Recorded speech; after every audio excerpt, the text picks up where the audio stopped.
New at 6 o'clock, state eviction filings hitting new highs. Dallas, Fort Worth, and Houston seeing landlords trying to force renters out. This comes in the wake of government bans on evictions ending and relief dollars dwindling. Here's investigative reporter Cheryl Mercedes with a closer look at this troubling trend that doesn't seem to be slowing down. His two brothers are here. Meet Mark Bundage. He has spent the last 5 years making this apartment home for himself and his teenage son. But the pandemic has not made it easy. Last year was a hard year. Contracted COVID, reduction in hours. Mark got rental relief through the state and Harris County. It was just enough to help him get back on his feet. But he got thrown a curveball. A landlord from another property or the sister property told me that Texas rent relief took the money back. That's because if a person is approved by multiple programs, they cannot accept assistance from more than one for the same month. Mark says he did not know that. I was just speechless. So how am I gonna come up with the $200 like right away? Mark now finds himself in a courtroom facing eviction. 100 cases on the docket today. Crowded courts with landlords trying to evict tenants are common now. The CDC moratorium that blocked most evictions ended, and funds to help people are drying up.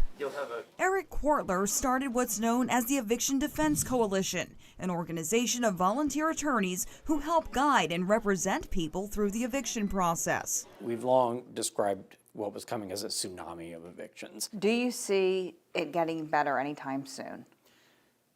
No. KHOU 11 Investigates looked at the number of cases filed before, during, and after the pandemic. In January 2020, there were 6,351 evictions filed. The cases dropped significantly during the CDC's federal moratorium on evictions. But months after it was lifted, eviction filings picked up, surpassing the number of cases filed before the pandemic. I don't think we're at the peak. We're going to see more and more evictions. Quartler is just one of many volunteers working to help folks. Maria Carmen Dollar supervises the Houston Volunteer Attorneys Eviction Unit. The number of individuals that need representation are increasing every day, every week. The attorneys believe the solution lies with the state legislature. More protections for tenants, more rent relief. The number one way to fight a non-payment of rent eviction is to pay the rent. So, more money. More rent relief. Mark Bundage is hoping that relief will come sooner than later. The judge gave him 60 days to come up with the money he owes his landlord. How confident are you right now that that will happen? I'm not.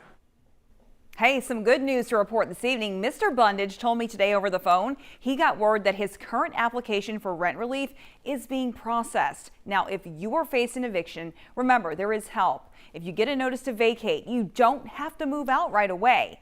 The only way you can be removed from your home legally is by a constable, and that can't happen until an eviction lawsuit has been tried in court. Many more resources for you online, KHOU.com. Thanks for all that information, Cheryl.